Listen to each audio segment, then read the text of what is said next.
that they're gonna kill you, and you're like, okay, well, time to go ham, and you just flip it right back on. Like, oh man, I cannot wait to mind game people with Holodrone. It's gonna be awesome.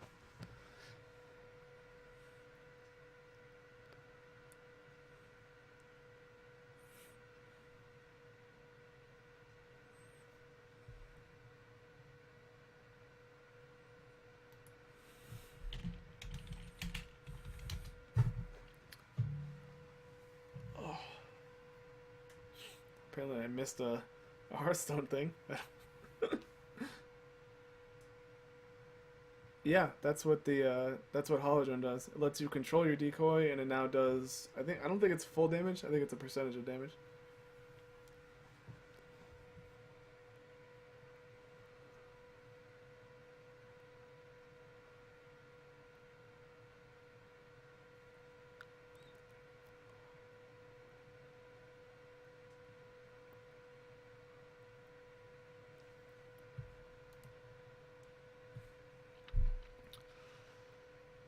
I still, when I saw Precision Strike, I was like, that right there, that's Invoker.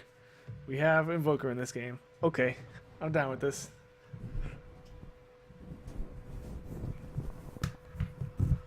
Yeah, I don't doubt that they'll incorporate some minor micro stuff in the game, but I think the general model for heroes is kind of simplicity. They're trying to scale back a lot of the over complicated things that are in MOBAs. They're trying to stop players from kind of being scared of going into these types of games and give them something to come into and be able to fully understand from the get go.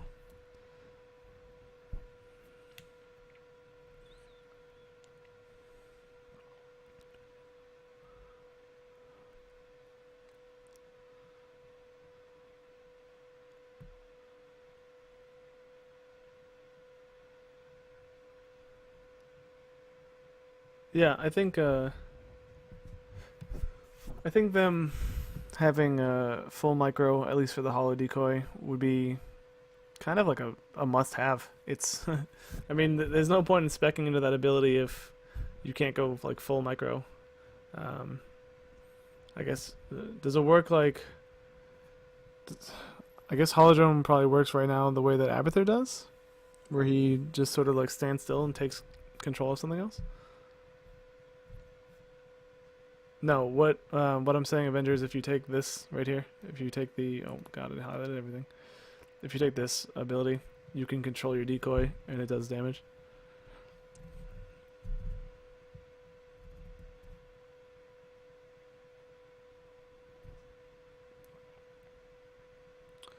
And yeah, what you said, what you said about not being able to handle it makes sense. Like that's what it is, and that's kind of what I was talking about earlier too. Like, well, this is actually all passive. That's a bad example. This is all kind of passive. Yeah, okay, so like tier 2 for Nova. Um, if you basically if you don't want to deal with abilities, then you can just take the passive route, which, to be honest, focused attack is kind of ridiculous. Yikes. Um, but that you have that option. You have the option of playing super passively or fully active, which I think is really cool.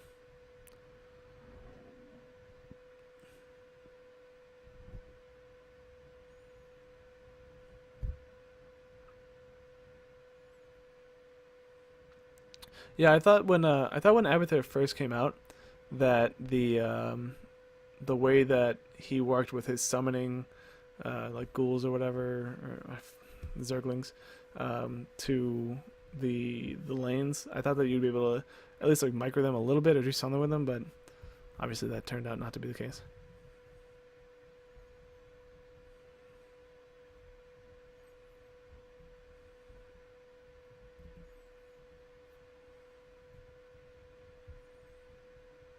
Yeah, I mean putting in skill barriers in MOBAs is certainly a good thing. I'm not gonna say it's not, but again, the market and the direction that this game is going, it's not trying to be like the hyper intense MOBAs that Dota is like Dota and I don't really want to say LOL because LOL is it's a good game. It's a really good game, but it also doesn't aim for like the hyper intense. Like there's no Shen in Dota. There's a Shen in or no sorry. There's no Shen in LOL. There's a Shen in Dota, and playing like a good Shen is like, oh my god, this kid is so good. And then like a bad Shen is like, okay, he has no idea how to micro. It's blatantly obvious.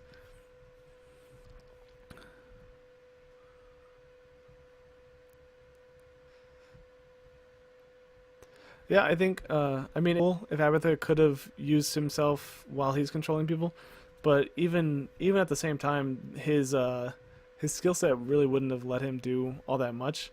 And at the same time, it also kind of provides a check and balance type thing, where if you're helping another person by kind of controlling them and um, uh,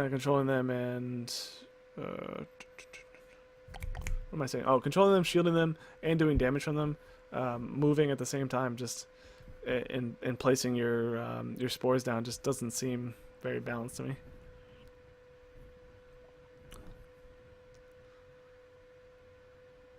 I said Shen. I didn't say Shen.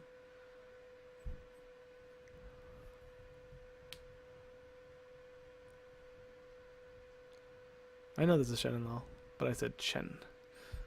The one that does the global heal and takes control of um, jungle camps.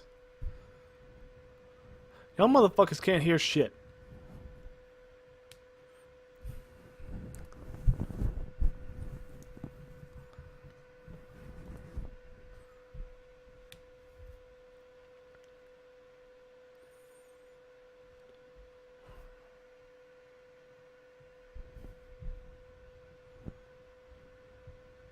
I think Overdrive and Rewind are gonna be two really cool abilities.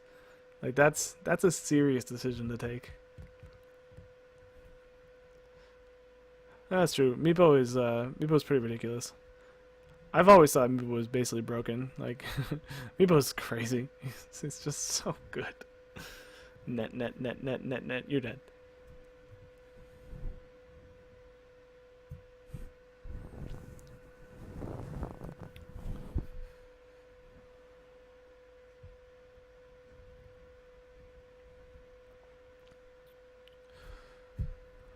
All right. I don't know. I guess I wish I could just be like, all right, let's go play, but I can't.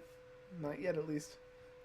I'll probably end up doing a small, well, maybe decently large write up about what we talked about today, and I might end up posting it on Reddit. I don't know what I'm gonna do. I do have to go and work on my So You Think You Can Cast submission, which is really hard because I'm not a play-by-play kind of guy. I'm more of an analyst, and this game is so action-packed that it's hard to be an analyst rather than a play-by-play person.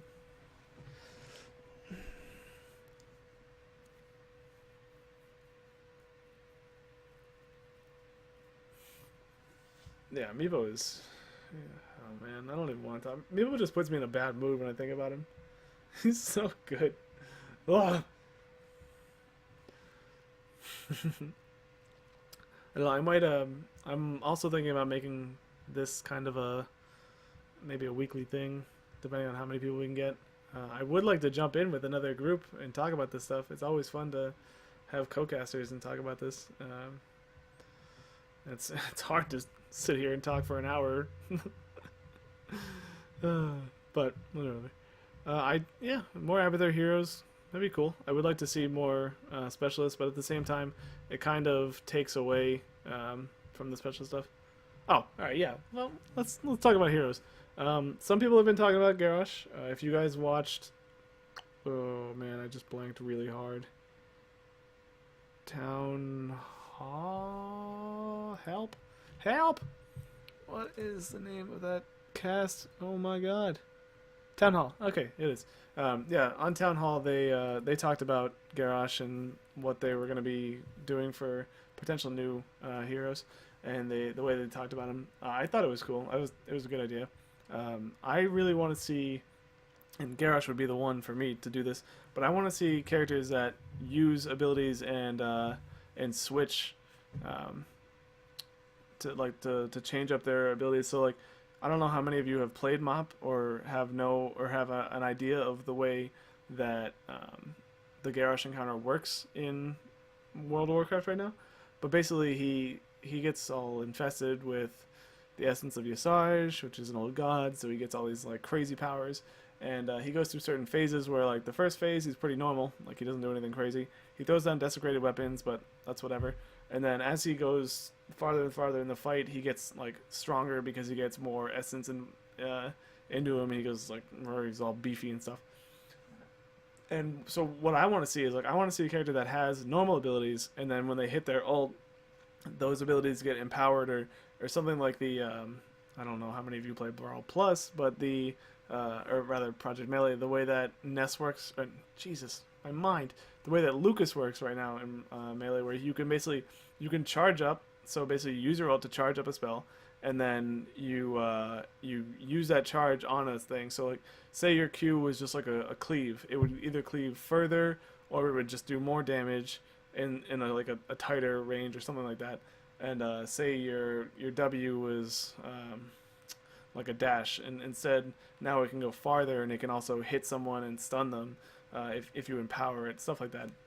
And like, I want to see things like that. I want to see Blizzard push the ideas that they have right now, and really make them unique and make them have a lot of player interactability, because we don't have items, so we need to push the game further and give it more depth than just making it another kind of cookie cutter game.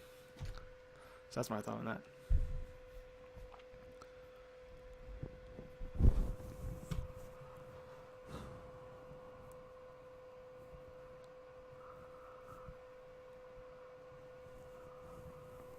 A medvac idea.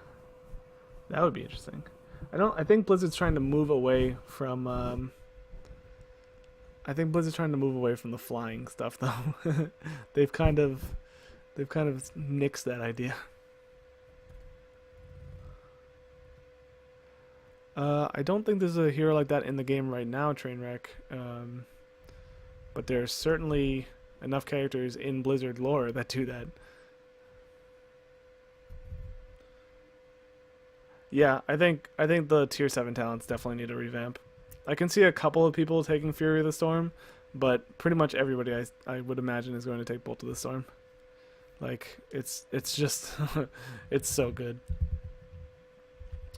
The only thing that I can think of that would prompt somebody to take Fury of the Storm is if teams ran with, like, as you see now, kind of like a split comp, where they have basically the 4 people of a team somewhere else, and then that one person of Fury of the Storm is just down, like, bottom, just wailing away, just bouncing their attacks and clearing waves instantly, and trying to get as much pressure on the base as possible. So that could be a thing. But yeah, I do think Bolt of the Storm is probably going to take their the Trainwreck. What server do I play on? You talking about WoW? I play on Mal'Ganis. I'm Horde, if that's what you're asking. Let's see, what who could they bring in? I mean, I guess it would probably be a druid if they brought in a WoW character that shapeshifted. Oh, actually, they could bring in a dragon. That would be interesting. If they brought in like Corialstras or like Alexstrasza as a character, that would be really cool. Although they kind of already did that. Death Knight does that in... Not Death Knight. Dragon Knight does that in Dota. So I guess maybe the Dragon idea is out. What else could there be? Druid shapeshift. Well, shapeshifts. Bring in like a monk would be cool. I said Mal'Ganis. Sorry.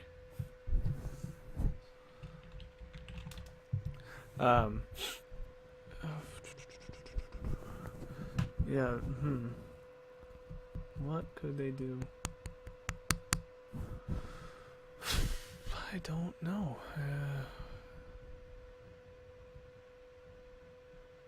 Yeah, I mean they have Kerrigan already. I'm not too sure how many Zergs. Oh, I guess they could do like an evolution thing, like an Evo pod, and then they change. It would be really quick. Yeah, like a muta to like broodlord